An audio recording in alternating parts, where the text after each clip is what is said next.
Assalamualaikum warahmatullahi wabarakatuh.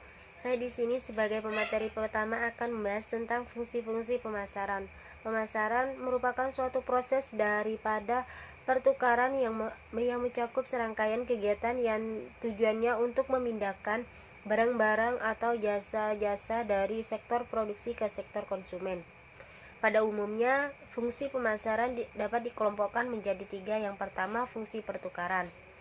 Yang kedua adalah fungsi pengadaan secara fisik. Yang ketiga adalah fungsi pelancar. Yang pertama, fungsi pertukaran. Fungsi pertukaran terdiri dari dua bagian. Yang pertama, penjualan. Yang kedua, pembelian. Sasaran penjualan adalah mengalihkan barang-barang kepada pihak pembeli dengan harga yang memuaskan. Pada dasarnya kegiatan penjualan dapat dilaksanakan sebagai berikut. Yang pertama, penjualan melalui inspeksi atau pengawasan pemeriksaan.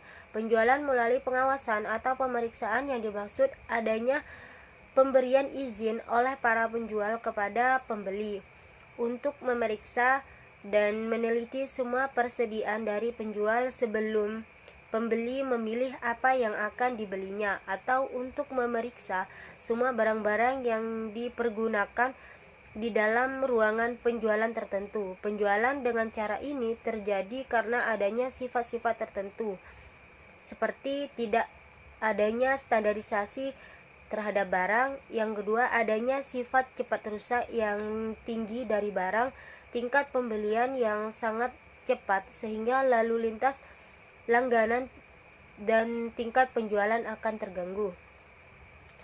Yang keempat, suatu cara memamerkan barang-barang yang akan mendorong sejumlah pembelian yang terjadi saat bersamaan. Yang kelima, adanya kepada tingkat pelayanan secara sendiri yang tinggi oleh pembeli-pembelinya. Yang kedua, penjualan melalui sampel. Penjualan melalui sampel berdasarkan pada prinsip-prinsip standarisasi, sehingga sampel dari barang yang diperdagangkan akan merupakan wakil untuk semua unit barang yang akan dijual. Yang ketiga, penjualan melalui penggambaran.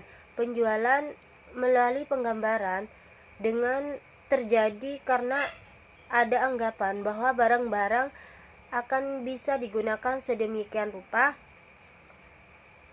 di dalam katalog-katalog, sehingga dengan demikian tidak satu unit barang pun perlu ada pada saat penjualan diselesaikan. Contohnya, penjualan barang yang dilakukan melalui pos dan penjualan yang dilakukan untuk masa yang akan datang. Yang keempat, penjualan melalui kombinasi. Penjualan kombinasi telah menjadi biasa di dalam perdagangan modern. Penjualan modern biasanya meliputi kegiatan-kegiatan sebagai berikut. Yang A, penelitian pasar dan perencanaan dipusatkan kepada barang-barang yang akan dijual dengan maksud untuk menemukan barang apa yang diinginkan oleh konsumen. Penelitian akan dihubungkan dengan persoalan tentang rencana produksi, antara lain harga dari macam-macam barang, kualitas barang, kebiasaan dan motif pembelian dari konsumen. Yang B, memperkirakan kesanggupan penjualan. Dalam hal ini harus diperhitungkan pendapatan konsumen serta cara-cara bagaimana pendapat konsumen tersebut dibelanjakan, bagaimana pengaruh harga terhadap permintaan, pengaruh persaingan dan lain-lainnya. Yang C, pemilihan saluran distribusi. Pemilihan saluran distribusi merupakan sebagian daripada perencanaan fungsi-fungsi penjualan yang juga mencakup pengambilan keputusan dari memperhatikan macam distribusi yang paling efektif. Yang D, Menentukan syarat-syarat penjualan. Kegiatan ini meliputi penetapan syarat-syarat dan kondisi-kondisi penjualan di dalamnya. Yang pertama, syarat-syarat pengiriman, misalnya waktu penyerahan dan pembayaran ongkos angkutan. Yang kedua, cara-cara pembayaran, misalnya potongan harga dan kredit. Yang ketiga, kualitas serta kuantitas barang yang dijual. Yang keempat, hal-hal lain yang ada hubungannya dengan penjualan. Yang membuat kontak dengan pembeli. Kegiatan membuat kontak dengan pembeli meliputi berbagai kegiatan, di antaranya menetapkan pasar, apakah barangnya akan dijual di daerah geografis luas atau sempit.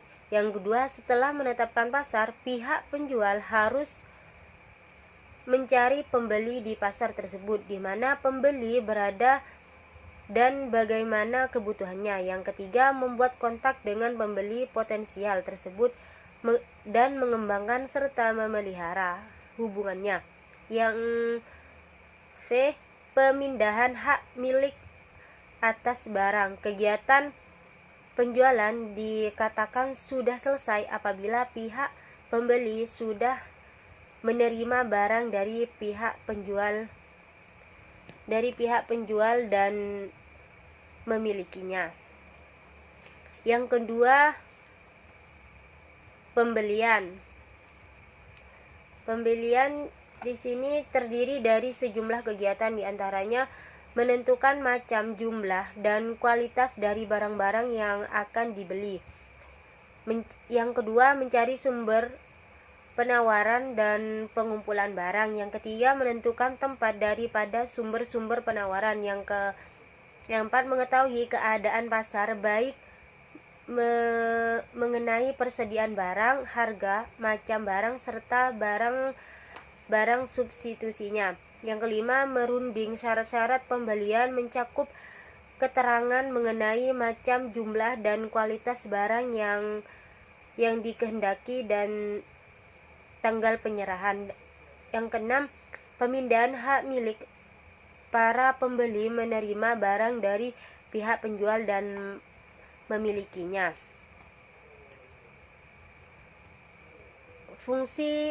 Yang kedua, fungsi pengadaan secara fisik. Fungsi pengadaan secara fisik di sini ada dua macam. Yang pertama, pengangkutan, yang kedua, penyimpanan.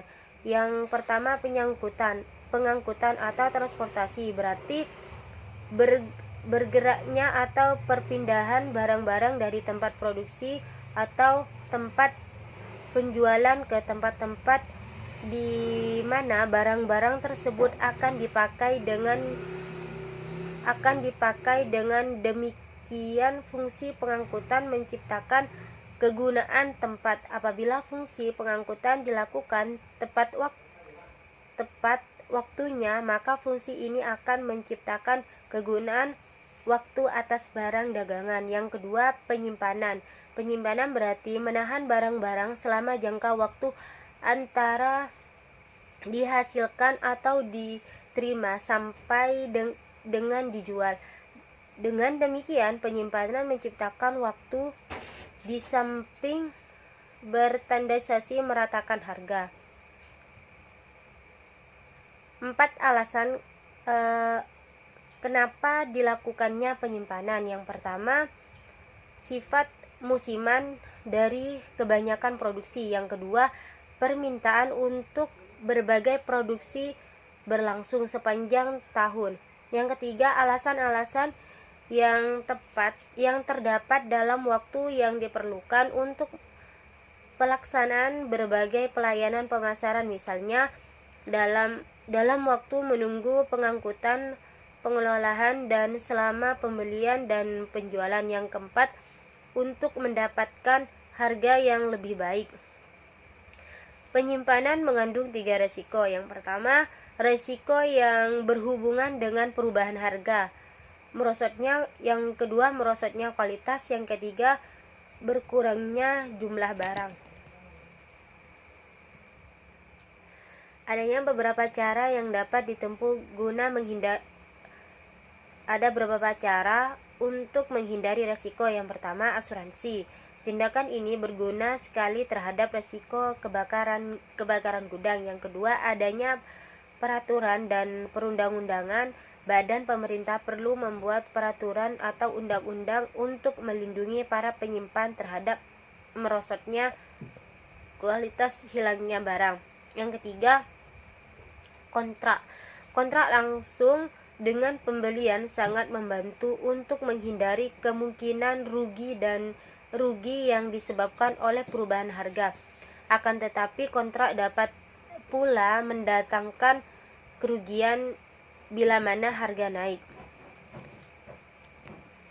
Yang keempat, hedging adalah cara terpenting untuk menghindari resiko karena perubahan harga selama penyimpanan atau selama pembelian, pengolahan dan penjualan merupakan suatu teknik berdagang dengan resiko perubahan harga dapat dibebankan kepada badan niaga lainnya. Yang ketiga, fungsi pelancar. Fungsi pelancar terdiri dari 4 bagian. Yang pertama, pembiayaan. Pembiayaan berarti mencari dan mengurus modal uang yang berkaitan dengan transaksi-transaksi dalam arus barang dari sektor produksi sampai sektor konsumen. Pembiayaan dan penanggung resiko merupakan fungsi umum dan penyertaan dari semua kegiatan pemasaran bahkan mempunyai aplikasi penting dalam pemasaran. Pembiayaan erat hubungannya dengan kredit. Menggunakan kredit berarti mempergunakan modal uang orang lain yang nantinya harus dibayar kembali berikut bunganya. Kredit dapat diperoleh dari pihak swasta, bank pemerintah, bank komersial, koperasi, bank desa, atau organisasi sosial seperti andilan. Kredit dari pihak swasta atau para pelepas uang, pedagang pengumpulan atau tengkulak telah menampilkan 3 aspek masalah kredit dalam pemasaran hasil pertanian. Pada umumnya 3 aspek permasalahan tersebut adalah: yang pertama, tingkat bunga sangat tinggi. Kredit pasar yang dikenal sebagai utang Mandarin di Jawa Timur adalah contohnya. Kredit dari pihak swasta perorangan dengan sangat tinggi, yaitu sekitar 120 sampai 150% per tahun. Yang kedua, petani wajib menjual hasil produksinya kepada pembeli kredit dengan harga yang sangat ditentukan oleh pihak pembeli kredit. Masalah kredit macam ini sangat ditentukan oleh pihak pemberi kredit. Yang ketiga, hasil produksi harus segera dijual kepada pemberi kredit atau pedagang pengumpul tanpa dapat ditahan sementara waktu untuk menunggu harga lebih baik. B. Penanggungan resiko. Resiko dapat diartikan sebagai ketidakpastian dalam hubungannya dengan ongkos, kerugian atau kerusakan dalam hasil pertanian. Dijumpai resiko-resiko yang berdasarkan penyebabnya dapat dikelompokkan yang pertama, resiko yang ditimbulkan karena sifat produksi. Satu ciri dari hasil pertanian adalah produk tidak tahan lama dan mudah rusak. Untuk itu, hasil pertanian harus secepat mungkin sampai ke tangan produsen agar tidak terjadi kerugian. Resiko karena perubahan kondisi pasar seperti yang pertama, A. Resiko karena fluktuasi harga. Perubahan harga menyebabkan timbulnya kerugian aktual atau kehilangan laba potensial bagi mereka penjual dan pembeli barang, baik produsen maupun pedagang perantara. Perubahan harga disebabkan oleh ketidakseimbangan dalam permintaan dan penawaran.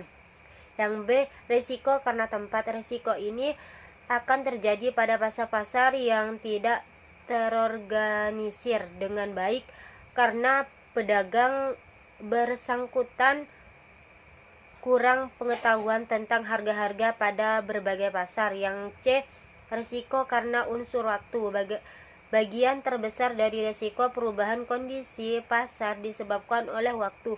Risiko ini ditanggung oleh produsen, grosir, dan pedagang eceran. Yang D, risiko persaingan. Risiko ini timbul karena tindakan persaingan dalam memperoleh laba, suatu perbaikan dalam metode produksi akan memperbaiki kualitas dan penurunan biaya produksi persatuan sehingga produsen bersangkutan dapat menurunkan harga produksi pasaran. Hal ini mengurangi permintaan dari produk pesaing. Yang E, resiko karena kuasa alamiah. Manusia dan pemerintah. Risiko alamiah mencakup peristiwa-peristiwa alam di luar kekuasaan manusia, misalnya angin topan, cuaca buruk, banjir, dan sebagainya. Yang ketiga, usaha pencegahan timbulnya resiko. Untuk meniadakan dan mencegah kuasa atau mengurangi timbulnya resiko dapat ditimbulkan usaha-usaha sebagai berikut. Yang pertama, usaha menjaga individual. Usaha menjual efektif. Yang C, pengetahuan mengenai pasar, tindakan bersama. Yang D, pengaturan dan bantuan dari pemerintah. 4. Usaha mengalihkan, membagi resiko. Resiko yang tidak dapat dihindari harus ditanggung oleh pihak yang bersangkutan. Di antara resiko jenis ini ada yang dapat dialihkan atau dibagi kepada pihak lain, misalnya dengan menggunakan asuransi, kontrak pembelian dan penjualan, termasuk hedging pada fitur trading. Yang selanjutnya C, informasi pasar. Fungsi informasi pasar mencangkup tindakan-tindakan sebagai berikut. Yang pertama, pengumpulan informasi atau fakta-fakta, gejala-gejala yang timbul sekitar arus barang di masyarakat.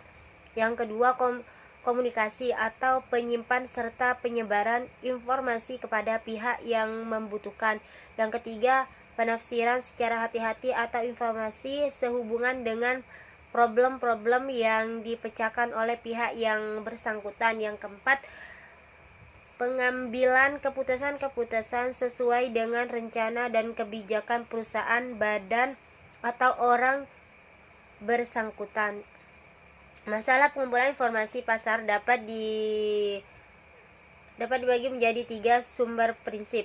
Yang pertama, analisis catatan intens suatu perusahaan, publikasi dari pemerintah atau badan lain. Usaha-usaha penelitian pasar spesifik yang dilakukan perusahaan yang bersangkutan.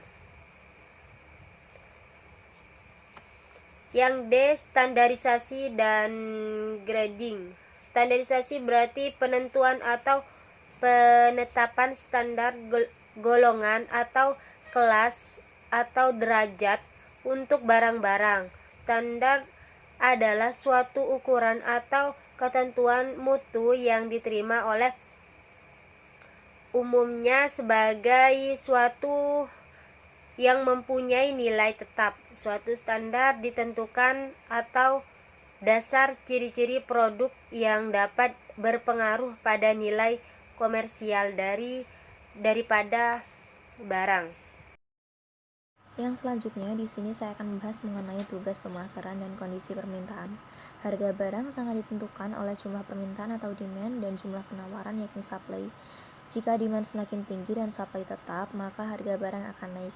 Sedangkan sebaliknya, jika demand semakin rendah sedangkan supply tetap, maka harga barang akan cenderung turun. Pemasaran mempunyai tugas untuk mempengaruhi tingkat dan komposisi permintaan sehingga tujuan perusahaan akan tercapai.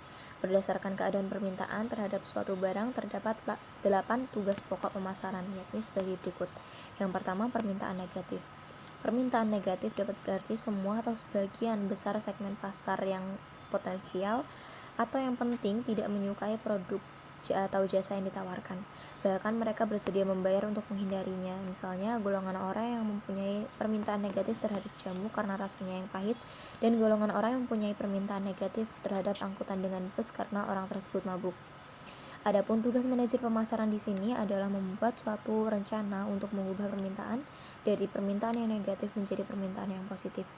Tugas manajer pemasaran untuk mengubah permintaan negatif menjadi positif ini disebut dengan conventional marketing. Yang kedua, tidak adanya permintaan.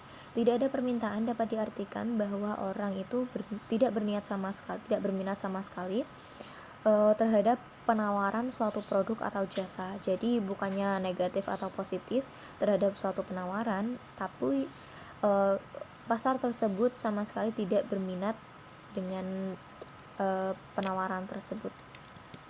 Hal ini digolongkan menjadi 3 kategori, yaitu barang sudah dikenal tapi dianggap tidak mempunyai nilai, misalnya botol-botol bekas yang ada di tong sampah, kawat-kawat potong yang sudah berkarat, dan kaleng bekas. Yang kedua, barangnya sudah dikenal dan dianggap bernilai tetapi tidak mempunyai nilai untuk pasar tertentu, misalnya penawaran perahu di daerah yang jauh dari perairan dan penawaran mantel tebal yang di daerah tidak pernah dingin. Yang ketiga, barangnya baru ditemukan dan menghadapi keadaan tidak ada permintaan karena pasarnya tidak mengetahui bahwa ada barang tersebut. Misalnya barang-barang perhiasan. Orang baru akan membeli apabila barang tersebut ditunjukkan, tetapi pada umumnya orang tidak memikirkan hal itu. Yang ketiga, permintaan laten. Keadaan permintaan laten ini terlihat ketika sebagian besar konsumen mempunyai kebutuhan yang kuat akan sesuatu yang tidak ada dalam bentuk barang atau jasa yang nyata. Permintaan laten ini sebenarnya memberikan kesempatan pada manajer untuk mengembangkan produk mereka atau jasa yang dibutuhkan oleh konsumen. Sebagai contoh, banyak perokok yang menghendaki rokok-rokok kesayangannya itu tidak mengandung nikotin yang dapat merusak kesehatan. Dengan mengetahui hal ini, perusahaan dapat memasang filter pada rokok-rokoknya. Contoh lainnya, banyak orang yang menginginkan punya mobil yang lebih tahan lama dan lebih aman daripada mobil yang sekarang. Dalam hal ini, manajer pemasaran mempunyai tugas untuk mengembangkan permintaan agar supaya tidak terjadi permintaan laten. Tugas ini disebut developmental marketing. Yang keempat, permintaan menurun. Semua jenis produk atau jasa yang ditawarkan oleh perusahaan suatu ketika akan mengalami kemunduran dan permintaannya menurun. Permintaan menurun adalah suatu keadaan di mana permintaan untuk suatu produk atau jasa semakin berkurang dari tingkat sebelumnya dan diperkirakan akan menurun terus jika tidak dilakukan upaya-upaya pemasarannya. Dalam hal ini, manajer pemasaran mempunyai tugas untuk meningkatkan permintaan. Tugas ini disebut remarketing. Peningkatan permintaan dapat dilakukan bila mana masih terdapat kemungkinan untuk mempengaruhi atau memperbarui produk atau jasa yang semakin menurun tersebut. Yang kelima, permintaan tidak teratur. Sering pemasar sudah merasa puas dengan tingkat permintaan rata-rata, tetapi pada suatu ketika merasa tidak puas dengan tingkat permintaan yang terjadi pada saat itu.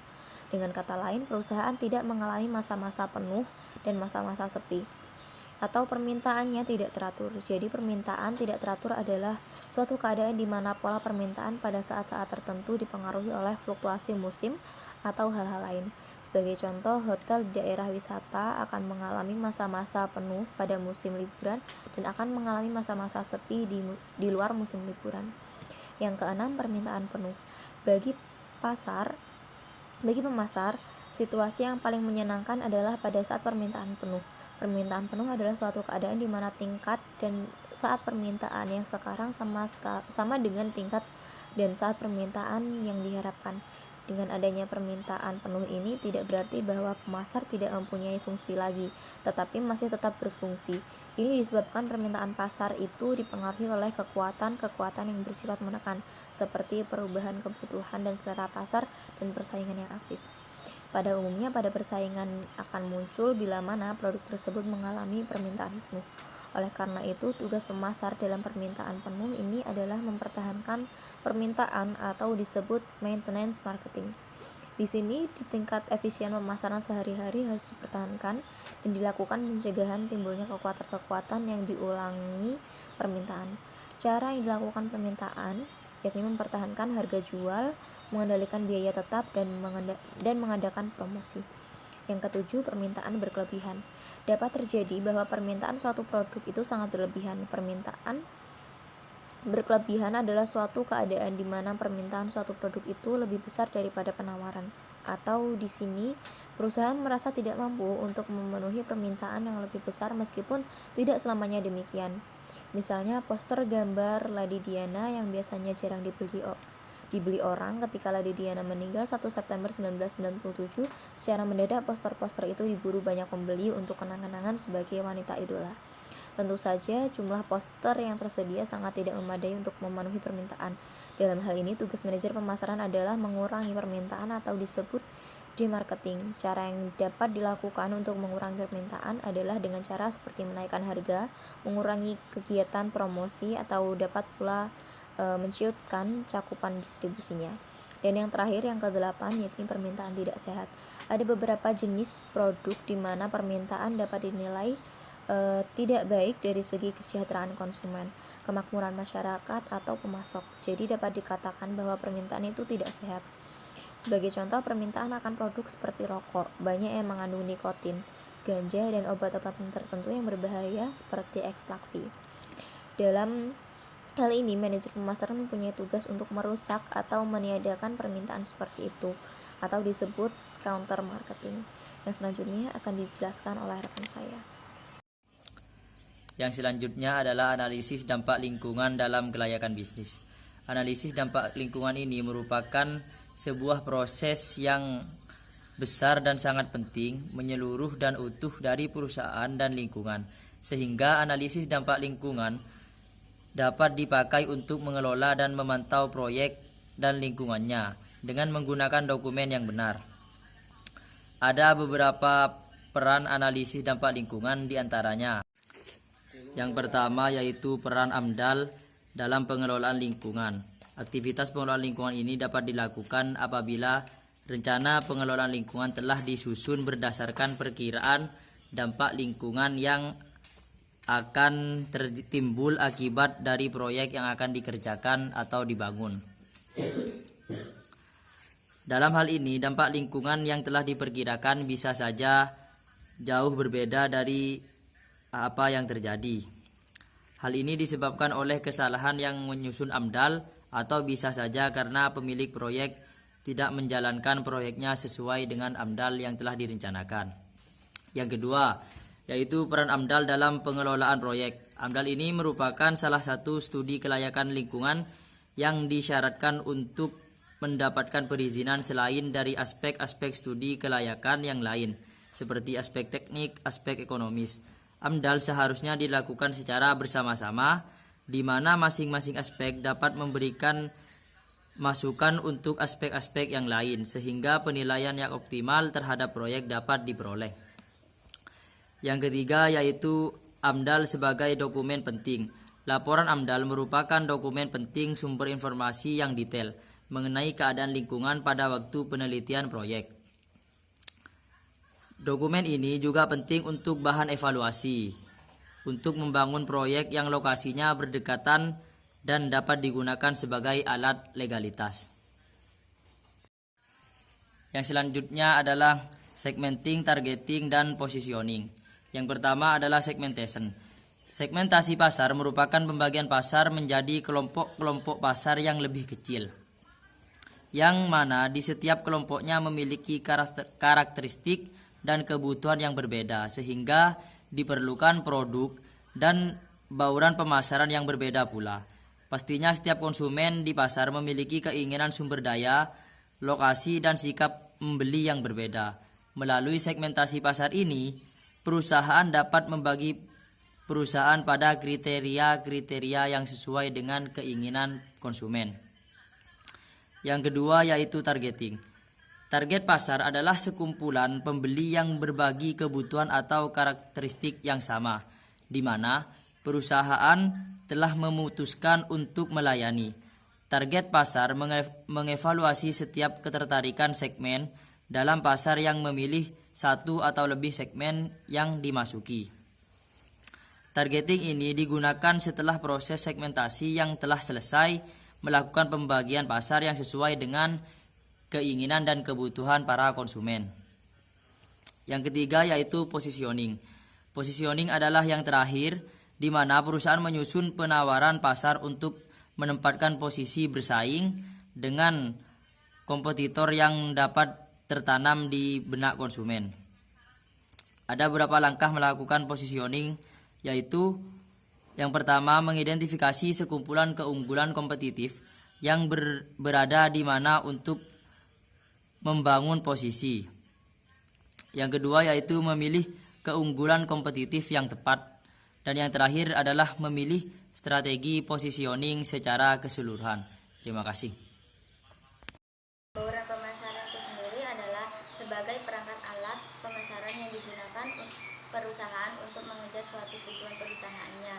Maka dari pengertian di atas dapat disimpulkan bahwa bauran pemasaran merupakan suatu perangkat yang terdiri dari produk, harga, promosi, dan distribusi yang di dalamnya akan menentukan tingkat keberhasilan pemasaran, dan semua itu akan ditunjuk untuk mendapatkan respon yang diinginkan dari sasarannya.